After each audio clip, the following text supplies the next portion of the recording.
Se, por um lado, nós não sabemos antecipadamente o dia, a semana, o mês, o ano, nem mesmo a década ou o século da volta do Senhor, por outro lado, não há nada de errado em nós estudarmos profecias, em nós analisarmos textos bíblicos, com o especial cuidado de não ir além do que o texto está dizendo e nem ficar aquém do que o texto está expressando. Há poucas coisas tão ligadas ao tempo do fim, tão ligadas à escatologia, quanto à ecologia. A perfeição de caráter do cristão é alcançada quando? Quando o impulso de auxiliar e abençoar a outros brotar constantemente do íntimo. Quando a luz do céu encher o coração e for revelada no semblante. Evangelho de Mateus, capítulo 24, versículo 36, diz assim: Porém, daquele dia e hora, ninguém sabe, nem os anjos dos céus, nem o Filho, mas unicamente meu Pai. Palavras do Salvador. Boa noite aos irmãos. Hoje foi um dia bem agradável para mim. Tive o prazer de compartilhar com o vosso pastor a hora da refeição, do almoço. Conversamos bastante a respeito de vários temas da vida cristã e também tivemos uma boa comida. Foi muito bom. Obrigado, pastor. Quando nós estamos na época da entrega, da declaração do imposto de renda, não sei como se diz aqui em Portugal, lá no Brasil é imposto de renda, acredito que aqui seja a mesma coisa, imposto de rendimentos ou alguma coisa semelhante. Uma pergunta muito frequente é a seguinte: qual é o prazo final para a entrega da declaração ao governo? Normalmente, o nosso objetivo, quando queremos saber qual é o prazo final, é saber se ainda temos tempo suficiente e podemos ficar ainda descansados, sem muita preocupação em relação ao preparo da declaração do imposto de rendimentos. Levando isso para o campo espiritual, quando nós estudamos, por exemplo, Daniel, Apocalipse, eventos finais, qual é o nosso real objetivo? É estabelecermos um preparo adequado para esses eventos, ou será que é também ficarmos, de certa forma, descansados, dando, como se diz, tempo ao tempo e colocando antes outros interesses e outros projetos? Qual é a nossa intenção quando nós nos dedicamos a pensar e a estudar um pouco sobre os eventos finais? Certa vez, um homem quis saber de Ellen White quando Jesus Cristo voltaria. Irmão White, a senhora que tem muito contato com Deus, poderia me dizer quando Jesus Cristo vai voltar? E ela então perguntou para ele de volta: irmão, se o irmão soubesse que Jesus Cristo voltaria em 5 anos, 10 anos, 20 anos, o que o irmão faria com essa informação? O que o irmão faria com essa informação? Ou seja, que atitude o irmão teria em função de saber que Jesus Cristo voltaria em 5, 10, 15, 20 anos ou mais? E na resposta que ele deu, Ellen White percebeu, com tristeza, que aquele irmão teria atitudes diferentes em função da data estar mais próxima ou mais distante. Nós somos assim. A volta de Jesus é um assunto muito estudado, muito falado, muito pregado, muito cantado, menos até do que deveria ser, já foi mais no passado, mas de qualquer forma ainda é um assunto muito falado. Mas em relação a quando esse evento irá ocorrer, isso aí é um dos mistérios de Deus. nós sabemos que o nosso Deus é soberano e que o nosso Deus tem coisas encobertas que só pertencem a Ele, a ninguém mais. E a data, o dia da volta do Senhor Jesus, é um desses mistérios de Deus, é um desses segredos de Deus. Deuteronômio 29 nos garante que Deus, de fato, tem as suas coisas, que Ele nos revela apenas aquilo que serve ao nosso crescimento espiritual, aquilo que serve à edificação da sua igreja, aquilo que serve à nossa salvação. E, evidentemente, aquilo que nós temos condição de compreender com mente degenerada por 6.000 anos de pecados. Mas, de fato, há muitos assuntos que nós só vamos compreender um dia na eternidade, com mente transformada, com corpos glorificados. O texto inicial que nós lemos já nos disse que o dia da volta do Senhor é de conhecimento apenas de Deus, o Pai.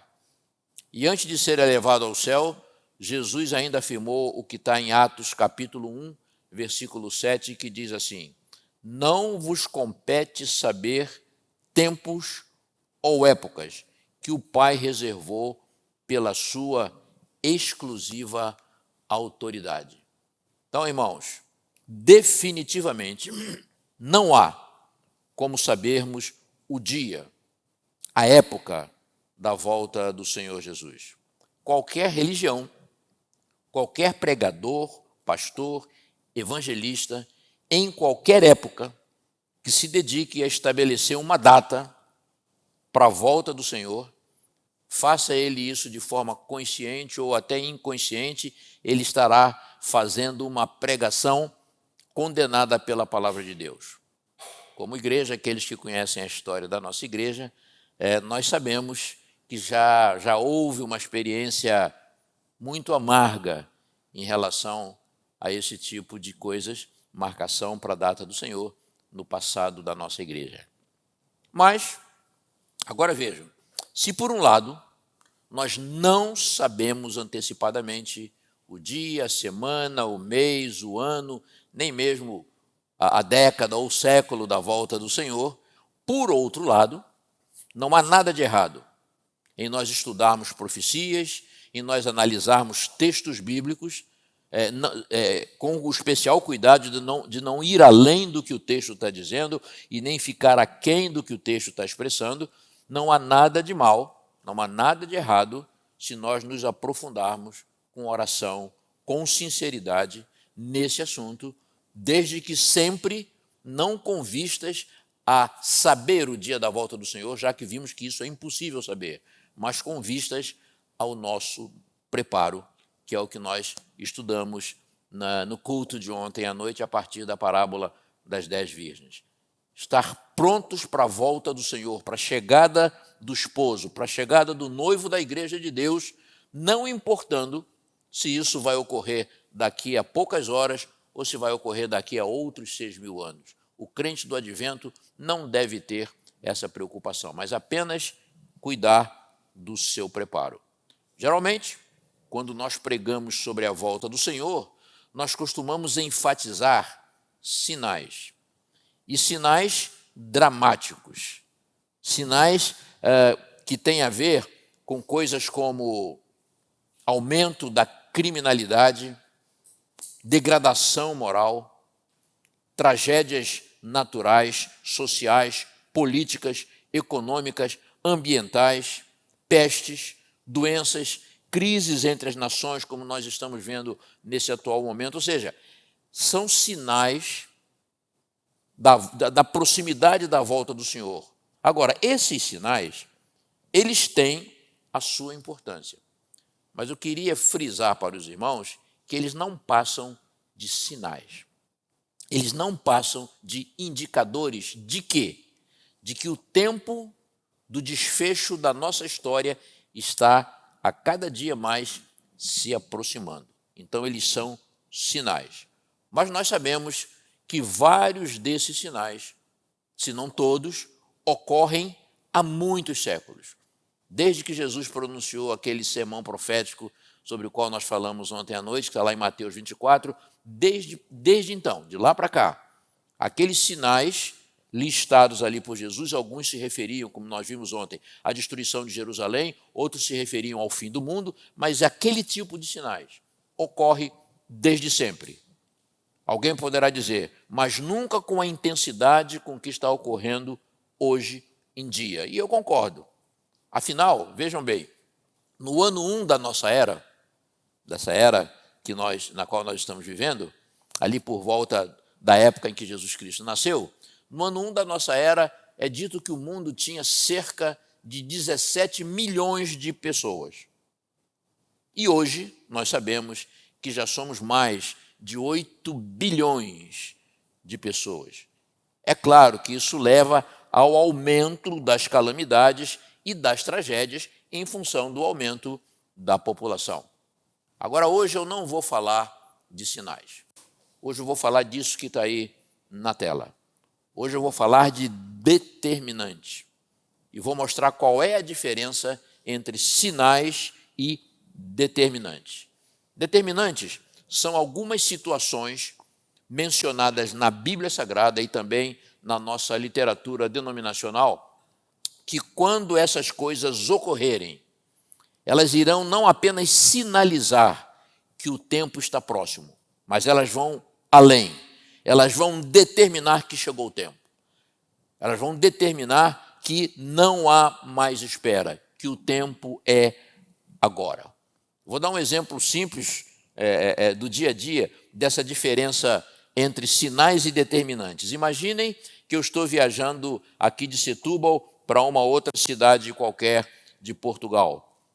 E eu vou vendo na autoestrada placas que vão me informando quantos quilômetros faltam para eu chegar na cidade, no meu destino, não é? Faltam 150 quilômetros, 100 quilômetros, 80 quilômetros, 50 quilômetros, e assim vai, né? A distância que ainda falta a percorrer para que eu possa chegar na cidade que eu quero. Essas placas são sinais avisando que a cidade para onde eu vou está cada vez mais perto. Mas alguém me diz assim, mas Mário, mas você, ao ver essas placas, você ainda não estará na cidade.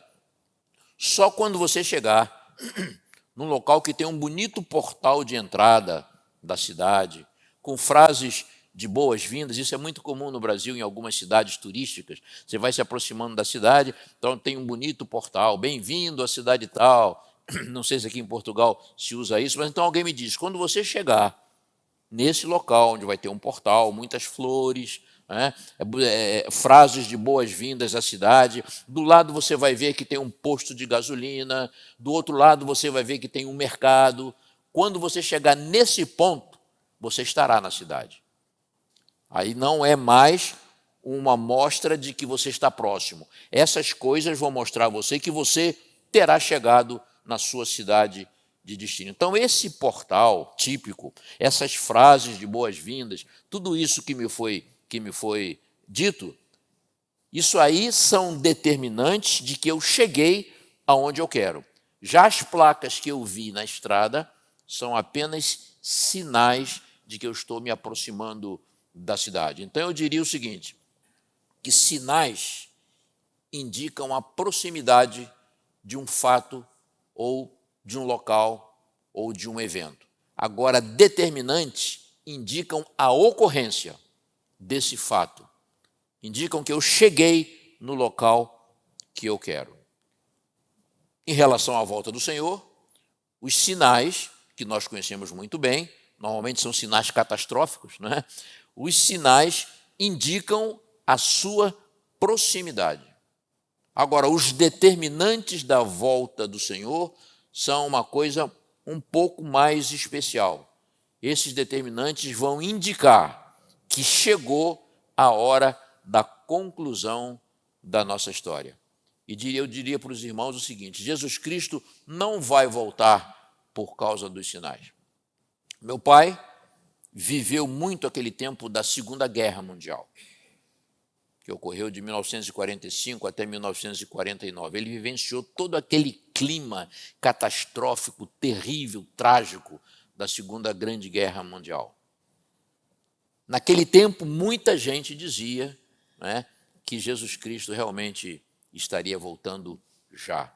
Mas aquilo ali era apenas sinal da proximidade do Senhor. Jesus Cristo não vai voltar por causa dos sinais, mas Jesus Cristo vai voltar por causa dos determinantes. Os determinantes da volta do Senhor vão indicar que chegou a hora da conclusão da nossa história.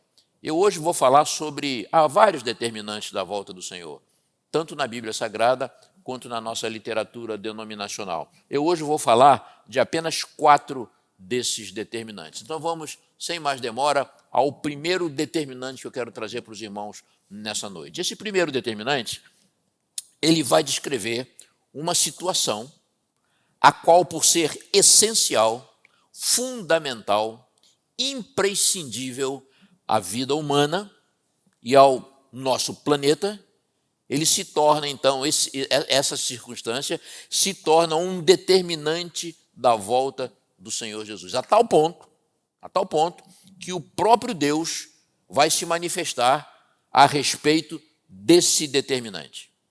Esse determinante da volta do Senhor passa pela questão ecológica. Há poucas coisas tão ligadas ao tempo do fim, tão ligadas à escatologia, quanto à ecologia. Infelizmente, discussões sobre coisas como aquecimento global, destruição da camada de ozônio, queimadas florestais, aumento do uso de agrotóxicos, poluição profunda do solo, dos mares, dos rios, essas coisas, infelizmente, têm sido usadas politicamente, ideologicamente, pelos governos do mundo. É uma pena. Mas colocando esse aspecto de lado, uma coisa que a gente deve reconhecer é que nós, seres humanos, estamos, de fato, acabando com o nosso planeta. E vejam a atitude definitiva e final do nosso Deus em relação a isso. Está lá num texto de Apocalipse, que eu tenho certeza que os irmãos conhecem, Apocalipse, capítulo 11, versículo 18, e que diz assim: E iraram-se as nações, e veio a tua ira, e o tempo dos mortos, para que sejam julgados, e o tempo de dares o galardão aos profetas teus servos, e aos santos, e aos que temem o teu nome, a pequenos e a grandes, e o tempo de destruíres aqueles que destroem a terra. Então vejam, por essa descrição apocalíptica, esse aí é um cenário real do tempo do fim. E o texto deixa claro que quando essa situação descrita aí atingir um limite insuportável, insustentável, terá chegado então o tempo de Deus agir. Agir como? De Deus julgar todas as coisas, como está lá no texto, de Deus dar o galardão a uns e também de destruir aqueles que destroem a terra. Esse será um tempo de definição entre bons e maus. Então, resumindo, o primeiro determinante da volta do Senhor que eu quero trazer para os irmãos essa noite é essa impossibilidade total de nós vivermos de forma continuada, de forma saudável, em um planeta que está sendo pouco a pouco destruído pelos seus próprios habitantes. Então, guardem esse primeiro determinante. Um determinante, uma circunstância da vida do planeta que vai se tornar tão insustentável que não vai ter jeito. Jesus Cristo, com certeza, estará voltando em seguida. Vamos ao segundo determinante dessa noite. Esse aí já é um determinante diferente. Esse aí é um entendimento bíblico também, mas que não é uma doutrina, ok? Isso aí não é um ponto doutrinário, né? Mas são alguns detalhes mencionados na Bíblia Sagrada e na revelação que consideramos inspirada, que determinam uma circunstância que será atingida para que Jesus Cristo possa voltar. Vamos lá. Quando Jesus veio aqui pela primeira vez lá em Belém, nascendo como criança. Isso se deu no momento que nós podemos crer que foi planejado, que foi estabelecido por Deus. Um momento em que certas condições espirituais existiam no mundo. Um momento em que algumas circunstâncias estavam presentes em todo o universo e também na humanidade. E assim, a divindade nos céus considerou que era o momento próprio para a vinda do Salvador, para vir aqui, para apresentar, para estabelecer o reino da graça, como eu preguei em outros sermões, para então pregar a salvação, pregar a sua graça maravilhosa e redentora. Então, vejam bem, esse momento em que Cristo veio, há cerca de 2000 anos, não foi um momento aleatório qualquer, um momento sem significado maior para a divindade. Não, não foi. Ao contrário, foi um tempo de Deus, foi um tempo definido precisamente pela divindade, pelo exclusivo propósito de Deus. Os irmãos sabem como o apóstolo Paulo chama o tempo em que Jesus Cristo veio aqui, esse momento especial em que Jesus Cristo veio aqui pela primeira vez, quantos sabem? Plenitude do tempo, exatamente.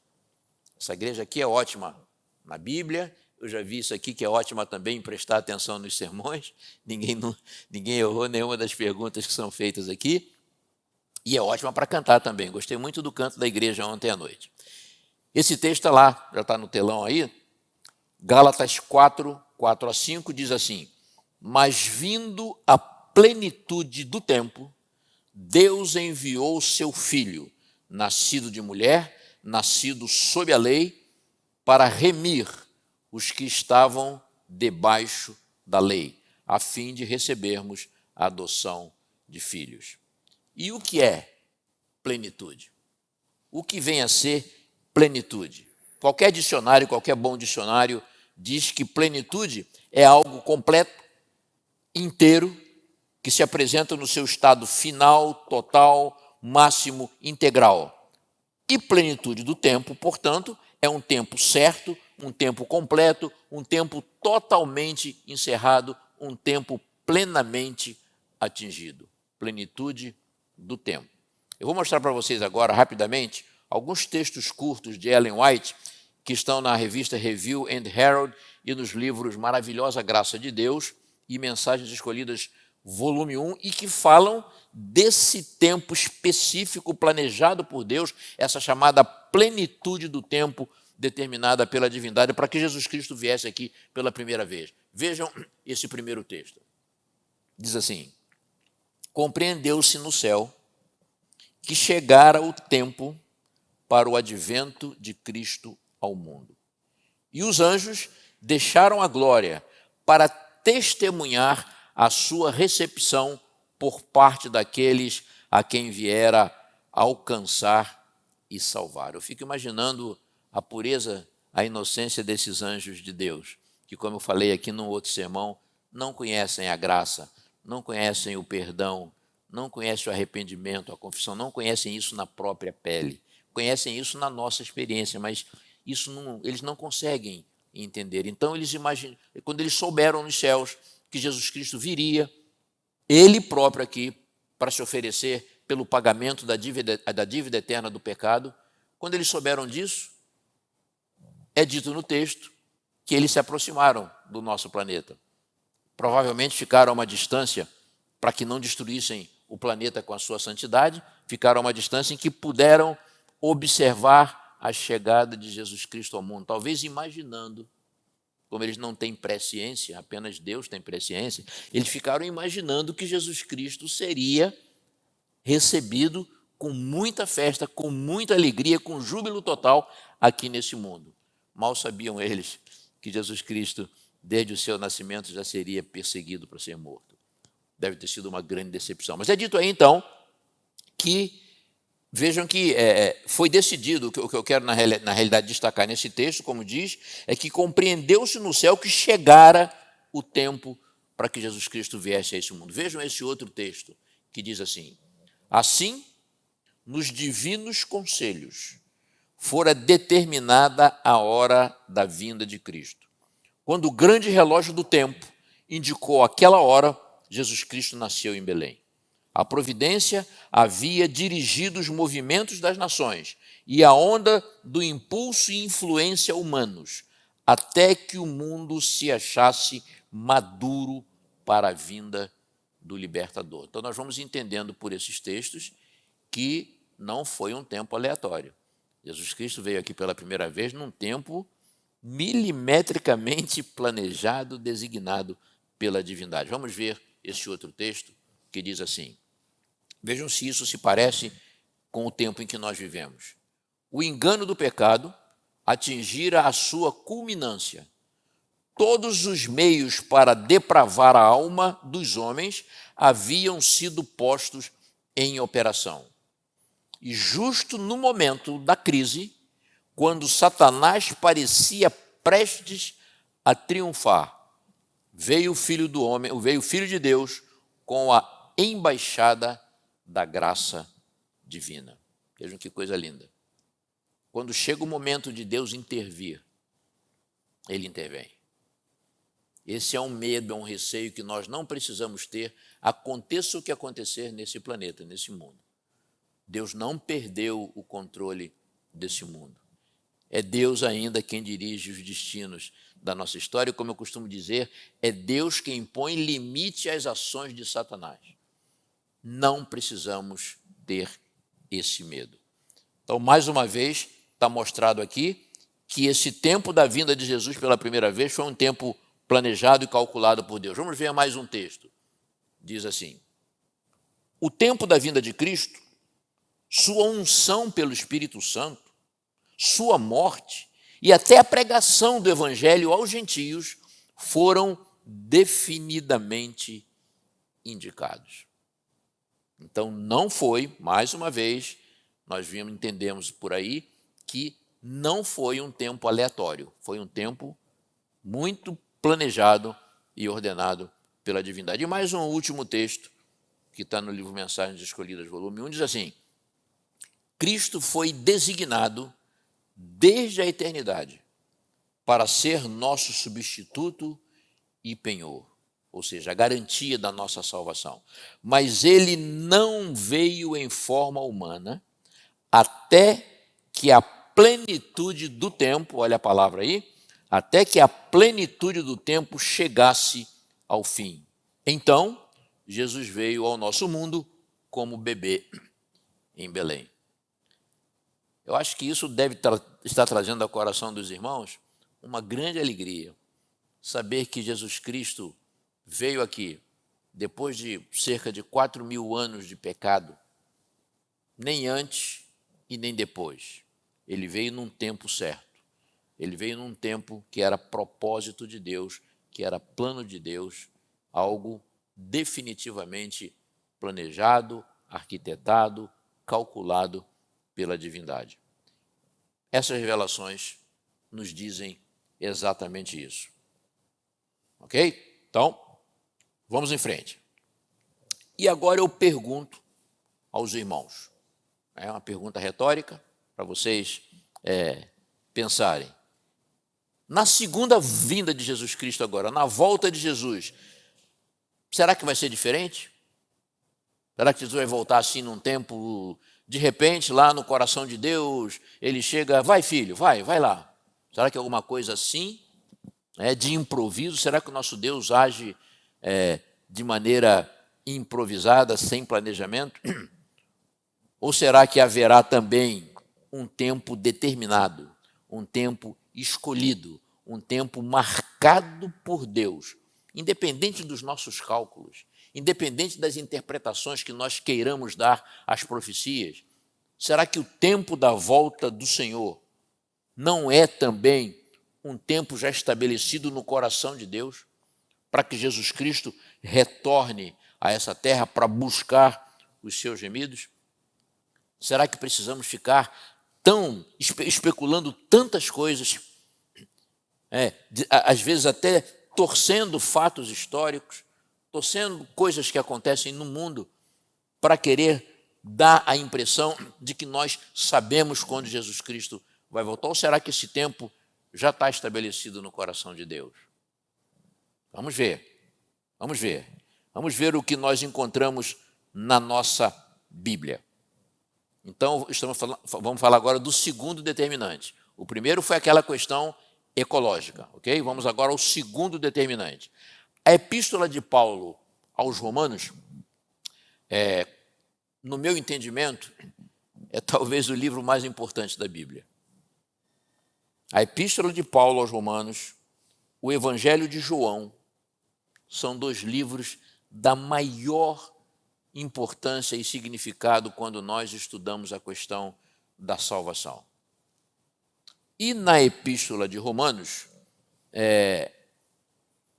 ela foi escrita para uma igreja formada por judeus e gentios. No capítulo 11 dessa epístola, Paulo faz um enfático discurso em que ele diz coisas do seguinte tipo. No verso 2 ele diz assim, que Deus não rejeitou Israel em definitivo. E há muita gente hoje, adepta da teoria do dispensacionalismo, que acredita que Israel ainda será restaurado como nação, como povo escolhido de Deus, para que Jesus Cristo possa voltar. Isso chama-se sionismo, e nós não somos sionistas. Então, esse é um pensamento que não tem sustentação bíblica. Mas Paulo diz, no versículo 2 desse capítulo 11, que Deus não rejeitou Israel em definitivo. Nós vamos entender que tipo de rejeição é essa, tá bom? Mas que ele designou um remanescente segundo a eleição da graça, e isso está no versículo 5.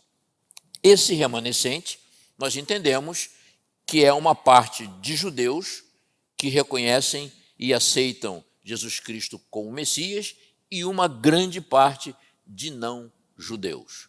E Paulo diz que Israel, recusando o propósito original que Deus tinha para ele como nação, como povo, Israel acabou por não aceitar o messianismo de Jesus Cristo.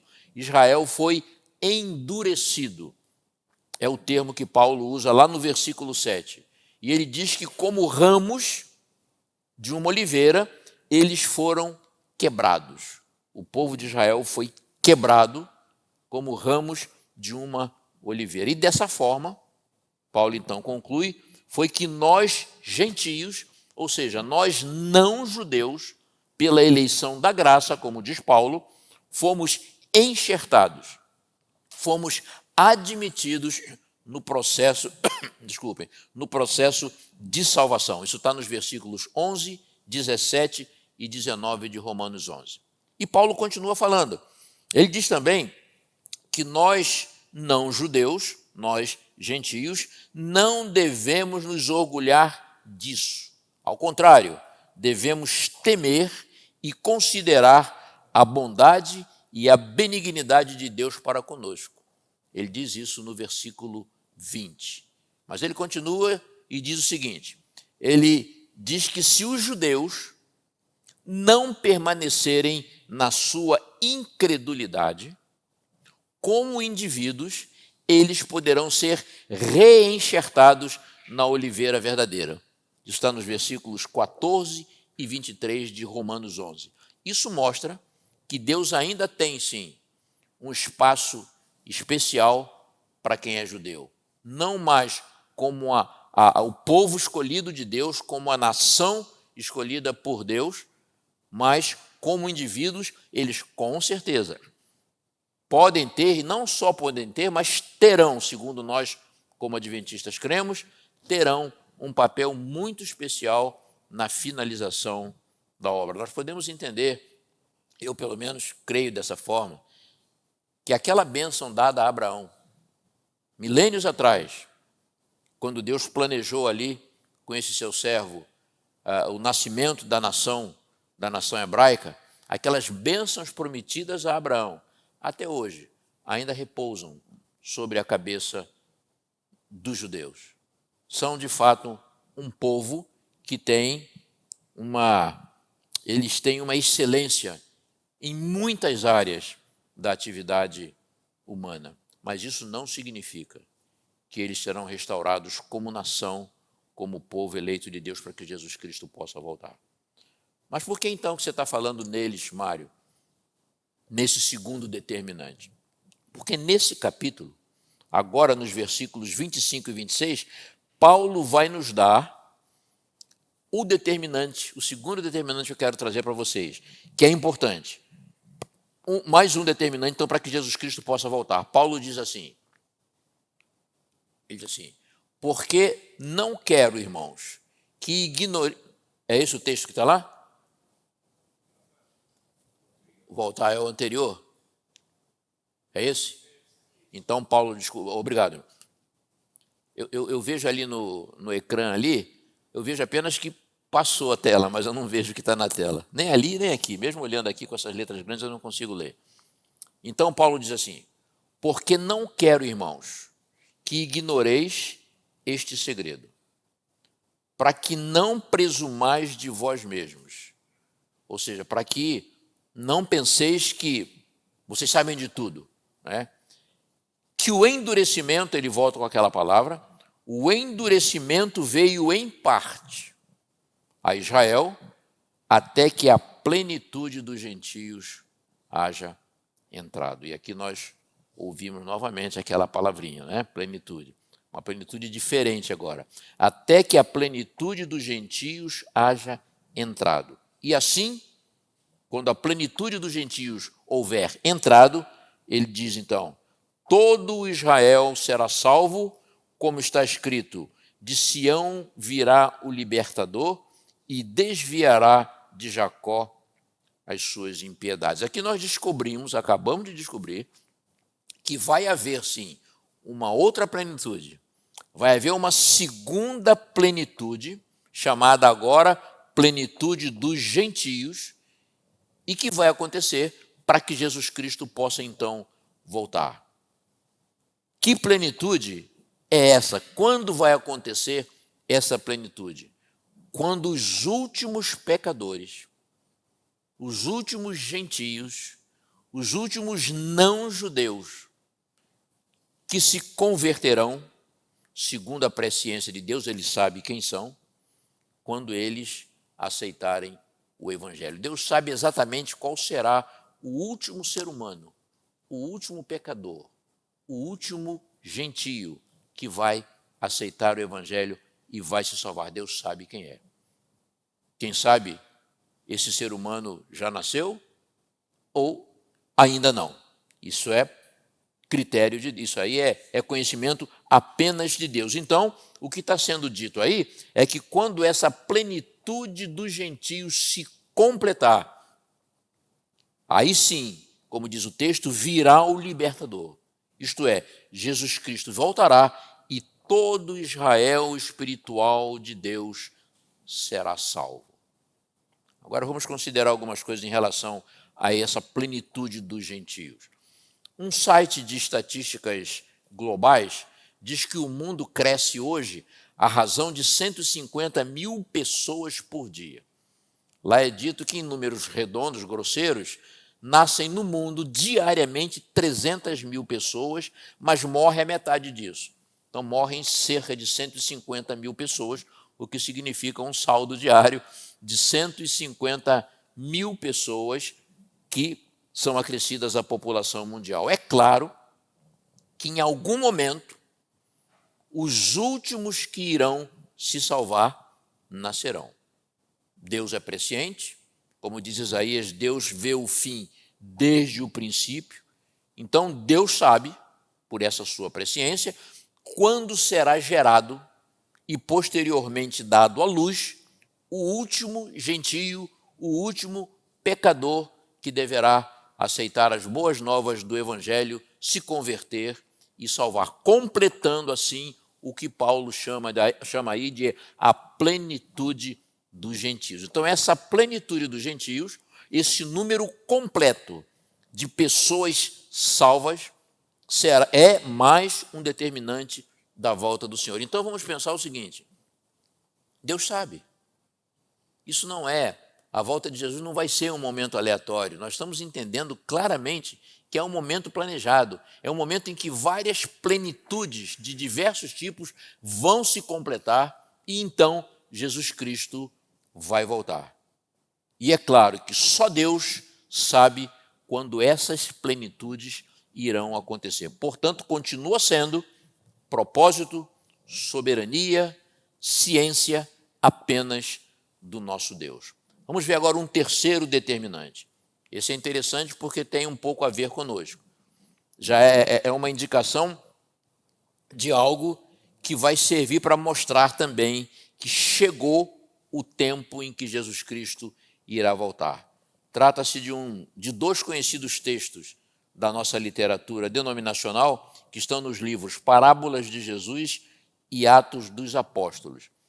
E elas vão apresentar agora um outro tipo de circunstâncias que deverão existir, deverão ocorrer, deverão ter lugar entre o povo de Deus. E quando eu falo povo de Deus, eu me refiro a todo o povo de Deus, igreja visível e igreja invisível de Deus. Então vamos ler o primeiro desses dois textos. Diz assim: Cristo aguarda com fremente desejo a manifestação de si mesmo em sua igreja. Olha lá agora. Quando o caráter de Cristo se reproduzir perfeitamente em seu povo, então virá para reclamá-los como seus. Todo cristão tem o privilégio não só de esperar a vinda de nosso Senhor Jesus Cristo, como também de apressá-la. Esse é o primeiro texto. Vamos ver o segundo, muito semelhante a esse, e que diz assim: Deus tem esperado por muito tempo que o espírito de serviço se apodere de toda a igreja, de maneira que cada um trabalhe para ele segundo a sua habilidade. Quando em cumprimento da comissão evangélica. O que é essa comissão evangélica?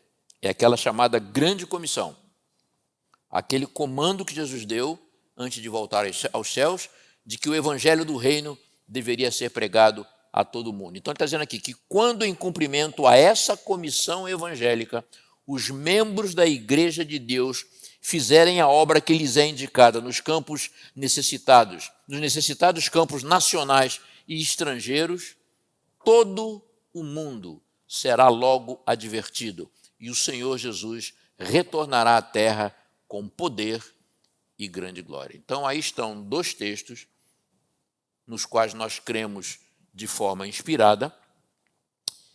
São dois textos, são duas circunstâncias semelhantes que deverão existir agora entre o povo de Deus por ocasião da volta do Senhor. Então, quando essas circunstâncias ocorrerem, isso aí não é sinal da volta do Senhor. Isso aí determina que Jesus Cristo agora vem, está chegando. Então, só resumindo aqui os dois itens desse nosso terceiro determinante. Primeiro, nós adquirirmos e manifestarmos o caráter de Cristo em nossa vida. E o segundo, nós advertirmos o mundo, cumprindo assim a grande comissão evangélica de pregar o evangelho do reino com espírito de serviço, com todas as nossas habilidades e com amor ao próximo. Então, irmãos, aí fica uma pergunta: e como é que nós adquirimos essa condição? Como é que nós manifestamos o caráter de Cristo na nossa vida, dessa forma concorrendo também para o retorno do Senhor Jesus? Temos aqui uma pequena receita de bolo que nos diz como é que nós adquirimos o caráter de Cristo. Diz assim: a perfeição de caráter do cristão é alcançada quando? Quando o impulso de auxiliar e abençoar a outros brotar constantemente do íntimo, quando a luz do céu encher o coração e for revelada no semblante.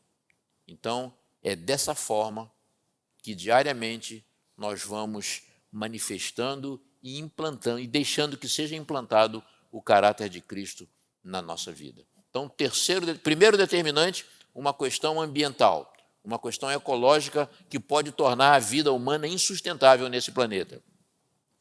Então, Deus vai destruir os que estão destruindo a terra. Segundo determinante, alcançar a chamada plenitude dos gentios, um número completo de pessoas que irão se salvar. Terceiro determinante, já é uma condição a ser alcançada, a ser atingida em meio àquelas pessoas que estão se preparando para a volta do Senhor. E vamos agora ao quarto e último determinante, encerrando assim essa nossa conversa de hoje. Esse quarto e último determinante, eu quero dizer para os irmãos que eu considero o mais importante. Ele é também o mais conhecido. Um texto bíblico super conhecido por todos os cristãos, e nós até já nos referimos a ele nesse sermão. Diz assim: e este evangelho do reino será pregado em todo o mundo, em testemunho a todas as nações, e então virá o fim. Palavras do Salvador naquele famoso sermão profético a que nós nos referimos ontem à noite. Irmãos, esse aí é um determinante da volta do Senhor, um determinante necessário e indispensável para a volta do Senhor. Ou seja, todos, não é a maioria, não é uma grande parte dos moradores da terra, não. Todos os habitantes da terra, de alguma forma, deverão ter ciência do Evangelho antes que venha o fim. Se não fosse assim, não haveria justiça da parte de Deus. Jesus Cristo voltar, quando haveria aqui ainda, vivendo nessa terra, pessoas que nunca ouviram falar disso. Então, aqui não está dizendo que esse evangelho do reino talvez seja pregado, é possível que seja pregado, terá. Aqui diz que será, isso aí é taxativo. Esse evangelho do reino será pregado a todo mundo, em testemunho a todas as nações. Então, fica a grande questão. Mário, quanto tempo falta para essa condição, para essa profecia? Porque isso aí é uma profecia. Para que essa profecia, que é também um determinante da volta do Senhor, para que ela possa ser cumprida, para que essa condição possa ser atingida, para que essa plenitude aí de pregação do Evangelho também possa ser atingida e Jesus Cristo, então, possa voltar. Aqui há bastante controvérsia, tanto no meio evangélico quanto no nosso meio do advento. Uns dizem que isso aí ainda está muito longe. Embora nós digamos, o cristianismo já atingiu 95%, 96%, 97% dos países do mundo. Mas nós sabemos que isso aí é muito pouco. Se você vai para a China, para os países fechados totalmente ao Evangelho, se você vai lá, você vai ver que o cristianismo chegou lá, mas é um 0,0 qualquer coisa por cento. É muito pouco. E a grande maioria dos habitantes desses países nunca ouviu falar em Jesus Cristo, não sabe o que é isso, não sabe o que é a volta do Senhor, não sabe nada disso. Então, baseado nisso, muita gente diz o seguinte, que essa condição de pregação do Evangelho a todo mundo está muito longe ainda de ser atingido. Pensar dessa forma acaba levando a uma displicência natural em todos nós. Né? Aquela coisa do imposto de renda que eu falei. Ainda faltam 6 meses, 3 meses, 2 meses, 1 mês, 3 semanas, vai diminuindo, mas a gente sempre acha, não, ainda dá tempo, ainda falta tempo. Então, esse tipo de alegação de que ainda falta muito tempo para que o evangelho do reino atinja todos os habitantes da terra, isso pode levar a um relaxamento, né, na questão do preparo, uma displicência na questão do preparo, que é a grande questão, é a grande coisa necessária né, no que se refere a nós. Mas tem outros que dizem o seguinte, que nós já estamos quase lá. Não, o evangelho do reino já está em 90 e tantos % dos países do mundo, já estamos quase lá. Só que isso aí, achar também dessa forma, isso aí pode levar a uma situação contrária. Aí nós passamos a viver com uma apreensão, uma ansiedade, e é uma apreensão e uma ansiedade sem entendimento, né? Não, o evangelho do reino já está, de fato, atingindo a quase todo mundo. Só que esse atingimento, se pudermos chamar assim, é muito pequeno. É muito pequeno, não cumpre essa profecia. Não cumpre essa profecia. Mas ainda há um terceiro grupo de pastores e pregadores, de crentes, não é, que dizem o seguinte, que esse ponto de pregação do evangelho do reino a todo mundo já foi atingido. Eles usam um texto de Colossenses, capítulo 1, em que Paulo se refere ao mundo do seu tempo, né? Eles se referem a esse texto dizendo que não, essa condição do evangelho do reino, pregar a todo mundo, já foi atingida ainda no século I. Ainda no século I. Ué, e por que Jesus não veio, então? Não é? Então, são três posições. Está muito longe? Está muito perto, estamos quase lá? Ou isso já aconteceu? Na verdade, irmãos, essa profecia que está aqui na tela, essa profecia, ela ainda não se cumpriu. Ela não diz que o evangelho do reino precisa ser pregado a todo mundo. Ela diz que será pregado em todo mundo, em todas as nações, e então virá o fim. Como eu falei, é uma afirmação taxativa. Mas agora fica a seguinte questão.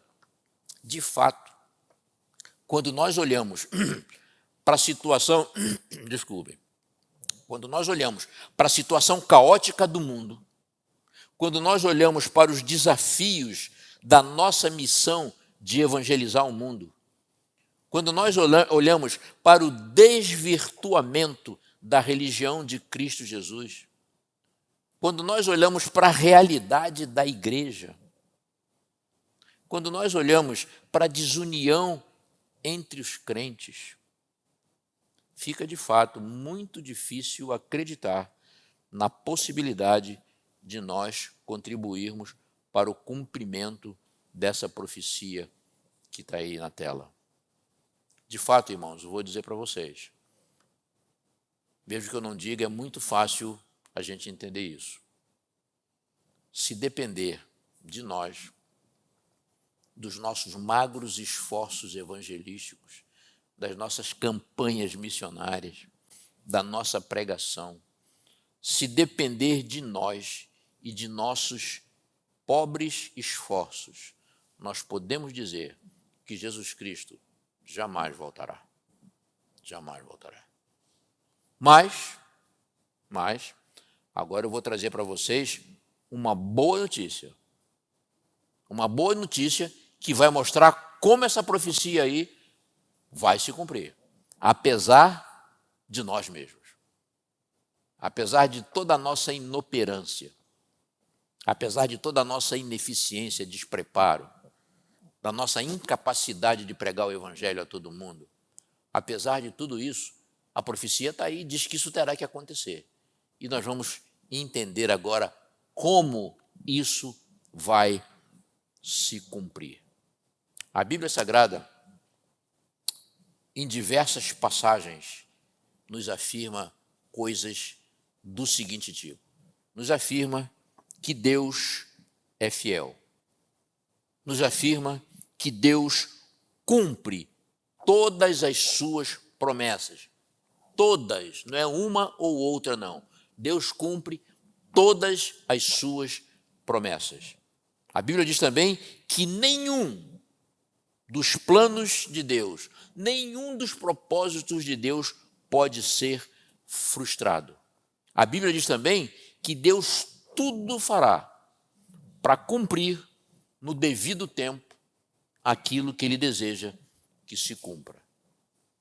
Então vamos colocar essas coisas e a profecia que estava na tela anterior, essa de pregação do evangelho do reino a todo mundo, e vamos entender como isso aí vai poder se cumprir. Já que Deus não mente, Deus não falha, tudo que ele fala se cumpre. A profecia foi dada, o evangelho terá que ser conhecido de todos os habitantes da terra para que Jesus Cristo possa voltar. Mas o que a gente vê no cenário religioso, daqueles que têm que pregar o evangelho, é desanimador. Como é que isso vai se cumprir? Eu vou mostrar para os irmãos agora. Vou colocar abaixo do texto da profecia, eu vou colocar um outro texto. Aí está a profecia, e eu vou colocar então um outro texto, que está em Apocalipse capítulo 18, e que diz assim: E depois dessas coisas, vi descer do céu outro anjo, que tinha grande poder, e a terra foi iluminada com a sua glória. Olha que coisa incrível. A terra foi iluminada com a glória do anjo. Vou ler de novo. E depois dessas coisas, vi descer do céu outro anjo. Depois dessas coisas, que coisas? Isso aí veio depois do explanamento da tríplice mensagem angélica, em que havia 3 anjos. Cada um deles com uma mensagem importantíssima de Deus ao mundo, as últimas mensagens de Deus a esse mundo. E agora ele está falando de um outro anjo aqui. Depois dessas coisas, vi descer do céu outro anjo, que tinha grande poder. E a terra inteira foi iluminada com a glória desse anjo. Irmãos, eu vou dizer para vocês, esse anjo de Apocalipse 18 não é um anjo qualquer. Esse anjo não é um anjo comum. Quando nós estudamos a teologia dos anjos, o pouco que se conhece sobre ela, nós entendemos que há algumas classes de anjos no céu. Existem os anjos comuns, a grande pleiade de anjos de Deus que executam todas as suas ordens em todos os mundos criados por Deus. Existem os querubins, e a Bíblia fala de 2 querubins ungidos que cruzavam asas diante do trono de Deus. Infelizmente, sabemos que um desses querubins era Lúcifer e se perdeu. O outro não sabemos, não temos nenhuma indicação bíblica de quem seja. Existem os serafins. Quando você vai a Isaías capítulo 6, vê aquela visão daqueles anjos que tinham 6 asas, com 2 cobriam o seu rosto, com 2 cobriam os seus pés, com 2 voavam e adoravam a Deus ali na presença de Deus. Esses são os serafins, né? Também lá no Éden, quando Adão pecou, Deus colocou um serafim tomando conta da árvore da vida, né, para que o seu fruto não fosse comido por pecadores. Então existem também os serafins. Existem o arcanjo, que é um único arcanjo, segundo temos na Bíblia, e nós cremos, como povo do Advento, que esse arcanjo se refere ao arcanjo Miguel, a figura de Cristo Jesus. Esse anjo de Apocalipse 18 não é um anjo comum. Aí é dito que ele tem grande poder. Aí é dito que ele tem glória própria, porque a terra toda foi iluminada com a glória desse anjo.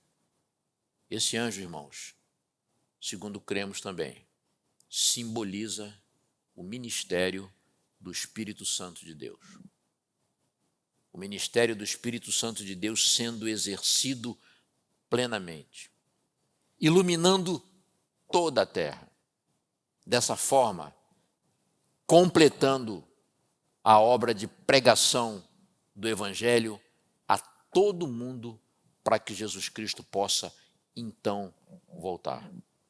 Na finalização da pregação do Evangelho eterno, Deus vai se servir dos mesmos meios sobrenaturais profetizados pelo profeta Joel e que foram utilizados no Pentecostes. Ou seja, o derramamento ilimitado de dons espirituais sobre a igreja. Não fosse aquele derramamento de Atos 2, nós não estaríamos hoje aqui como cristãos. Não estaríamos. Então, esse derramamento do Espírito Santo, isso é, a iluminação da terra toda com a glória desse anjo de Apocalipse 18, é que vai cumprir essa profecia que está aí.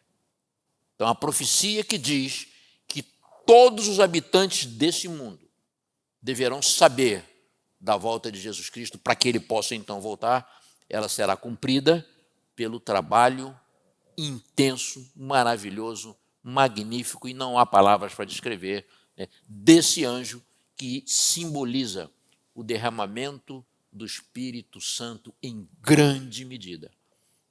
Portanto, irmãos, assim como a vinda do Espírito Santo e seus dons capacitaram a Igreja Apostólica de forma plena, também no fim do tempo, o Espírito Santo vai conceder seus dons à Igreja para a finalização da obra. Quando você lê o livro de Atos, eu acho até que o livro de Atos devia ter outro nome.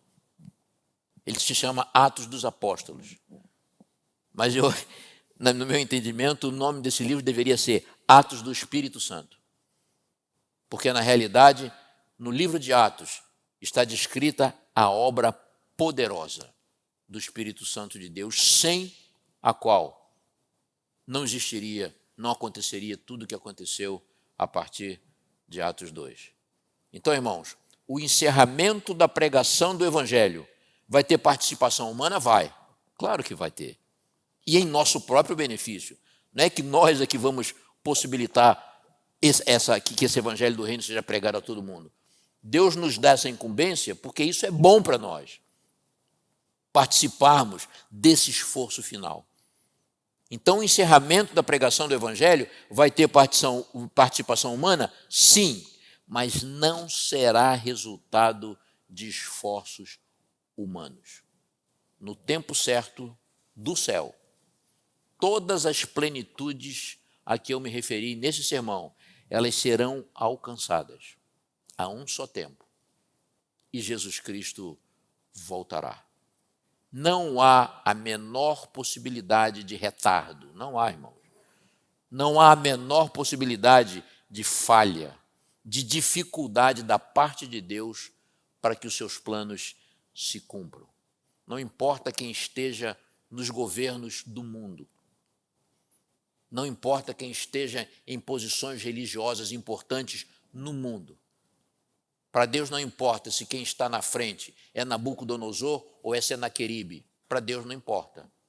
Ele vai cumprir o seu plano para o povo de Israel. Sempre foi assim. Para Deus não importa se quem está no poder é Trump, se quem está no poder é Biden, se quem está no poder no Brasil é Bolsonaro, se quem está no poder no Brasil é Lula, se quem está na Rússia é Putin ou é um outro qualquer, que quem está no poder na China. Não importa para Deus isso. Todos eles são figurantes do grande conflito. Deus vai cumprir os seus planos no momento certo. Assim, não precisamos viver ansiosos, não precisamos ficar fazendo continhas para saber quando Jesus Cristo vai voltar, não precisamos ficar cismados, preocupados, angustiados com termos que a gente ouve por aí em certas pregações, Illuminati, Papa Negro, jesuíta. Isso não é preocupação para a gente. Só existem dois grandes personagens, inimigos de Cristo Jesus, no tempo do fim. Na realidade, são três grandes personagens. Primeiro, vamos definir, no grande conflito, de um lado está Jesus Cristo. Do outro lado está o anticristo. Fala-se muito em quem é o anticristo. As teorias e as ideias mais absurdas sobre quem é o anticristo. E é tão claro na Bíblia quem é o anticristo. Está lá em Gênesis 3,15. O anticristo é Satanás. É quem se opõe a Jesus Cristo todo o tempo. É óbvio que o anticristo tem seus agentes. E nós sabemos quem são esses agentes. A Bíblia fala no dragão, Satanás, a antiga serpente, o anticristo, que tem dois grandes agentes, a besta e o falso profeta. E nós sabemos quem eles representam. E que tem seus subagentes, que nós sabemos quem são. São aqueles três espíritos imundos que saem da boca deles três. Nós sabemos exatamente quem são. Não dá tempo de nós explanarmos isso aqui. mas os irmãos que estudam a mensagem adventista sabem a quem se referem essas figuras. Essas são as figuras do grande conflito. O resto é figurante, é coadjuvante, não tem nenhuma representatividade profética. Então, não precisamos ficar ansiosos, fazendo continhas, juntando previsões cabalísticas, assustando o povo, nem estabelecendo cronologias que apontem para a volta do Senhor em 2027, em 2035, em 2050. Não precisamos viver assim. Não importa, como eu falei, se Jesus vai voltar no final desse culto ou se ele vai voltar daqui a outros 6.000 anos. Para o povo do advento, isso não importa. Que Deus nos abençoe, irmãos, e nos leve como igreja a entender e a ficar ocupados com a nossa missão maior, que é preparar a nós mesmos e também cooperar no preparo de um povo para ver Jesus Cristo voltar. Quer isso aconteça ao longo da nossa vida, sejamos a última geração de salvos, quer nós tenhamos que passar pela ressurreição. Não há problemas. Lembrando que o principal papel de toda e qualquer profecia bíblica não é nos assustar. Se você se assusta ao estudar Daniel e Apocalipse, ou se algum pastor pregador assusta você, tem alguma coisa errada com você ou com a pregação desse pastor. Porque as profecias não foram dadas para nos assustar. Elas foram dadas para nos garantir que por trás delas há um Deus que controla a história e que vai levar essa história a um final feliz. Eu quero botar aqui para terminar, não vou falar mais nada, vou só mostrar 2 textos e em seguida nós terminamos. O primeiro texto, todos os 2 vão trazer grande conforto, segurança e alegria da salvação a todos nós. O primeiro texto é um texto bíblico e diz assim: acontecerá que naquele dia não haverá calor, nem frio, nem geada, porém será um dia conhecido do Senhor. Nem dia, nem noite será.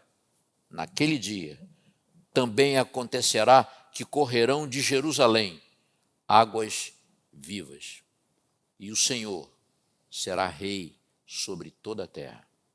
Naquele dia, um será o Senhor, e um será o seu nome. Isso aí traz alegria ao nosso coração ou não? Não há razão para termos medo ao estudarmos eventos finais. Nenhuma razão. E o último texto que eu vou mostrar, agora é um texto da nossa literatura denominacional. Eu tenho, inclusive, uma música que eu fiz em cima desse texto. É um dos textos mais poéticos e mais belos de Ellen White, e que é o último parágrafo do livro Grande Conflito. E diz assim: o grande conflito terminou. Isso aqui está descrevendo uma cena já após a volta do Senhor. O grande conflito terminou. Pecado e pecadores não mais existem. O universo inteiro será purificado. Está purificado. Uma única palpitação de harmonia e júbilo vibra por toda a vasta criação. Daquele que tudo criou, emanam vida, luz e alegria por todos os domínios do espaço infinito. Desde o minúsculo átomo até o maior dos mundos, todas as coisas, animadas e inanimadas, em sua serena beleza e perfeito gozo, declaram o quê? Que Deus é amor. Amém. Maranata.